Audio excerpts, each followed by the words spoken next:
I know, तुम सब मिलके मुझे सरप्राइज देने के लिए छुप छुप के यही सब डिस्कशन कर रहे थे और finally I am surprised. Rajesh, तुम सच में एक ग्रेट हस्बैंड हो जो अपनी पत्नी की ख्वाहिश को फुलफिल करने पूरी कोशिश कर रहा है।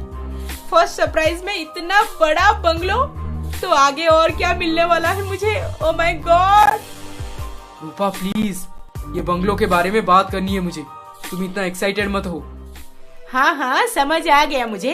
अभी सारा इंस्टॉलमेंट पे किए नहीं हो, पर कोई बात नहीं, धीरे धीरे पे कर देना। मैं तो चली, सबसे पहले माँ को ये गुड न्यूज दूंगी और फिर दोस्तों को भी फोटो भेजूंगी। अरे रूपा मेरी बात तो सुनो, किसी को कुछ मत बताओ यार। माँ को बताने से वो बहुत खुश होंगी, डोंट वरी। रूपा को बहुत बड़ी गलतफहमी हो गई, अब मैं उसे कैसे समझाऊं कि हकीकत क्या है। वाह रूपा, ये तो बहुत अच्छी न्यूज है। अब तो तू बहुत खुश होगी, नहीं? तुझे हमेशा से किसी बड़े बंगले में जो रहना था। हाँ माँ, मैं तो खुशी से झूम रही हूँ। पता नहीं कब वहाँ पे शिफ्ट होंगे, मुझे तो और इंतजार नहीं हो रहा। इतनी उतावली मत बन, घर चाहे छोटा हो या फिर एक बड़ा सा बंगला, रहना तो अपने ही लोगों के साथ है ना। और जहाँ अपने लोग साथ में हो और जिंदगी सुकून भरी हो, वहाँ का छोटा सा घर भी एक आलीशान महल लगने लगता है।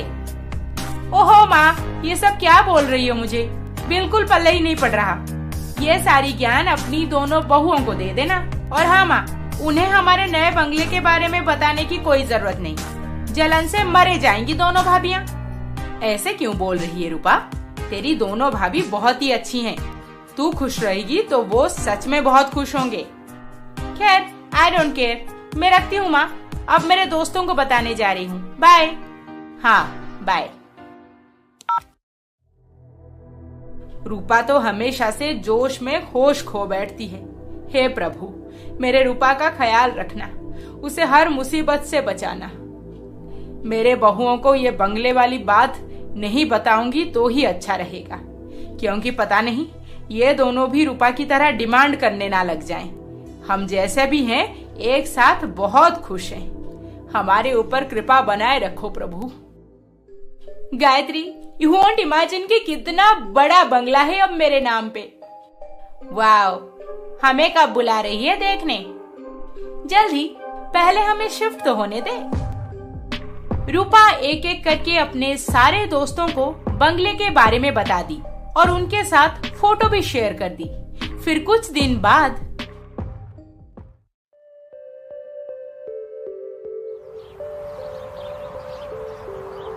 रूपा, तुम सारे इम्पोर्टेंट पेपर्स कपबोर्ड से लाई हो ना?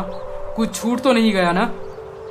हाँ, सब ले आई हूँ, कुछ छूटने का चांस ही नहीं है। एक हफ्ते से सारा पैकिंग करके बैठी हूँ मैं। बंगला में जो रहना है अब हमें। रूपा, तुम कभी पूरी बात सुनती क्यों नहीं? एक्चुअली ये बंगला हमारा नहीं है। हाँ तो क्या हुआ, इंस्टॉलमेंट भर देने के बाद हमारा हो जाएगा। चलो चलो, अब इसके बारे में और डिस्कशन करके मेरा मूड खराब मत करो। नए बंगले में शिफ्ट होने जा रहे हैं और रूपा कितनी खुश है। अब उसे सच पता चल जाएगा तो वो बहुत दुखी हो जाएगी, झगड़ा भी करेगी मेरे साथ। पर मैं उसे कैसे समझाऊं कि ये बंगला किसी और का है, हमारा नहीं है। राजेश का पूरा परिवार उस बंगले में शिफ्ट हो गए। रूपा अंदर जाते ही वहाँ का डेकोरेशन, फैसिलिटीज, नौकर चाकर, ये सब देख के दंग रह गई। आखिर उसे लाइफ में यही सब तो चाहिए था। फिर एक दिन, बहू, जी माँ जी, बोलिए। बहू, आज तुम ब्रेकफास्ट में सबके लिए आलू पराठा और गोभी पराठा बना दो। मैं क्यों बनाऊंगी ये सब माँ जी? तो और कौन बनाएगा? तुम इस घर की बहू हो, शादी से लेकर आज तक ये सब तुम ही तो करते आ रही हो। फिर आज ऐसे क्यों बोल रही हो बहू? हाँ, बनाती थी, पर अब मैं एक बंगले की मालकिन हूँ, मालकिन। मेरे पति मेरे लिए इतना बड़ा बंगला खरीद चुके हैं जिसमें नौकर चाकर की कोई कमी नहीं है। फिर मैं क्यों खाना बनाने जाऊंगी माँ जी? कोई नौकर से ही बोल दीजिए ना। बहू, तुम्हें बहुत बड़ी गलतफहमी हो रही है। ये घर की मालकिन तुम नहीं हो और ना ही ये हमारा बंगला है। राजेश से बात करो जाकर, उसकी पूरी बात सुनो। मैं राजेश से बात कर चुकी हूँ माँ जी, और मुझे सब पता है। हाँ माँ जी, और एक बात, आज से मुझे कोई भी काम करने मत बोलना। ये रूपा बंगला देखते ही अपना रंग बदल दी। मुझे राजेश के साथ बात करनी होगी। माँ, मैं क्या करूँगा? वो कुछ भी सुनने को तैयार नहीं है। पागल हो गई है, पागल। जब भी उसके साथ इस बारे में बात करने जाता हूँ, कुछ ना कुछ बोल के निकल जाती है वहाँ से। बेटा, वो तो यहाँ पे आने के बाद काम करना भी बंद कर दी है। बस महंगे महंगे कपड़े पहने पूरे बंगले में घूम के फोटो ले रही है। ऐसे ही चलता रहा तो जिस दिन हम ये बंगला छोड़ के अपने घर में जाएंगे, तब तो ये पागल हो जाएगी और हो सके तो तुम्हें हमेशा के लिए छोड़ दे। माँ, मैं पूरी कोशिश कर चुका हूँ और एक बार भी आज ट्राई कर लूंगा, फिर देखते हैं। कुछ देर बाद राजेश एक अर्जेंट कॉल की वजह से साइट पे निकल जाता है और इधर घर में रूपा। अरे हाँ गायत्री, तुम सब कल सुबह होते ही यहाँ पे पहुँच जाना। मैंने डिम्पल और निशा को भी बोल दिया है, और हाँ, साथ में रोहन, सुमित और जायन को भी ले आना। 10-12 लोग ना आए तो मजा नहीं आएगा बंगला घूम के देखने में, है ना? हाँ, वो तो है। और सुन, पार्टी का अरेंजमेंट की है या नहीं? अरे वो सब हो जाएगा। राजेश अभी साइट पे गए हैं। वो आते ही मैं उनके साथ बाहर जाकर सारा सामान खरीद लाऊंगी। फिर कल सुबह से लेकर रात तक बस पार्टी करेंगे, पार्टी। अच्छा रूपा सुन, तेरे बंगले में तो इतने सारे नौकर चाकर हैं। तुझे मैं एक लिस्ट भेजती हूँ कि खाने में किसको क्या पसंद है। तू उस हिसाब से सबके लिए बनवा देना। डोंट वरी गायत्री, सब हो जाएगा। रूपा अपने दोस्तों को इनवाइट कर चुकी थी उसके इतने बड़े आलीशान बंगला दिखाने के लिए, और उसके प्रिपरेशन में एक लंबा लिस्ट बनाई थी कि क्या क्या सामान मार्केट से खरीदना है। कुछ देर बाद राजेश घर पहुंचते ही, कहाँ थे इतनी देर से? कब से फोन लगाए जा रही हूँ। मैं मीटिंग में था। अच्छा सुनो, मुझे तुमसे एक बहुत इम्पोर्टेंट बात करनी है। मैं फिलहाल बहुत बिजी हूँ, बाद में बात कर लेंगे। अब मुझे मार्केट ले चलो। मार्केट? क्यों? हमारे इस बंगले को और भी अच्छे से सजाया जा सकता है, इसीलिए मैंने लिस्ट बना दिया है। मुझे ढेर सारे डेकोरेशन के सामान खरीदने हैं। और हाँ, और एक बात, मेरे कुछ दोस्त कल सुबह यहाँ पे आएंगे। इस घर में शिफ्ट होने के खुशी में मैंने एक शानदार पार्टी रखा है। उसके लिए भी मुझे कुछ सामान लेने हैं। ओह रूपा, शट अप। ये सब क्या किए जा रही हो तुम? बार बार बोल रहा हूँ कि ये बंगला हमारा नहीं है, हमारा नहीं है। तुम्हें समझ नहीं आ रहा? राजेश, अब मजाक करने के मूड में मैं नहीं हूँ। मैं मजाक नहीं कर रहा। ये घर, ये थाट बाट, ये नौकर चाकर हमारे नहीं है रूपा, हमारे नहीं है। नए प्रोजेक्ट पे सारे पैसे लगा दिया था मैं, पर बदकिस्मती से स्टे ऑर्डर लग गया।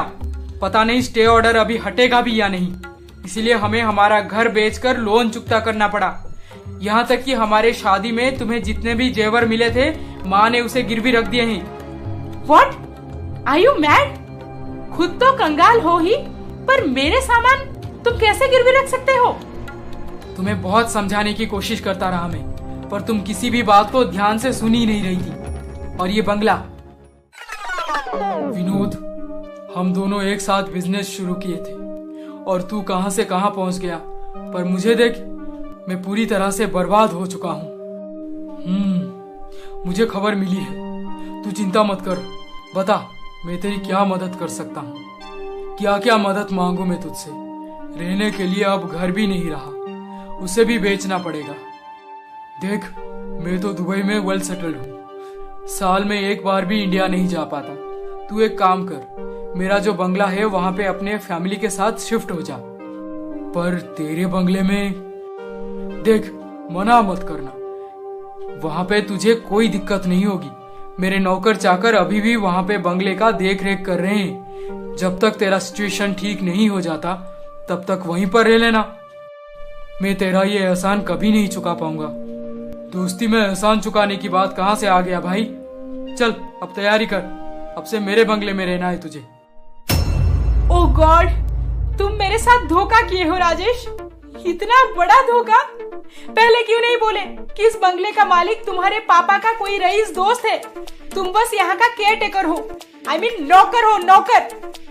रूपा, तुम मेरे पापा का इंसल्ट कर रही हो। अरे जाओ जाओ, कंगाल कहीं के, मैं तुम्हारे साथ हरगिज नहीं रहने वाली। रूपा प्लीज ट्राई टू अंडरस्टैंड। मैं जा रही हूँ, फिर कभी वापस नहीं आऊंगी इस घर में। राजेश बहुत कोशिश किया रूपा को समझाने की, पर वो गुस्से से कांप रही थी और अगले दिन सुबह होते ही अपना सामान पैक करके सीधा मायके चली गई। क्या रूपा को अपनी गलती का एहसास हो पाएगा या फिर कहानी और एक मोड़ लेने वाली है? जानने के लिए ननंद की नौटंकी का अगला एपिसोड देखना ना भूलें, सिर्फ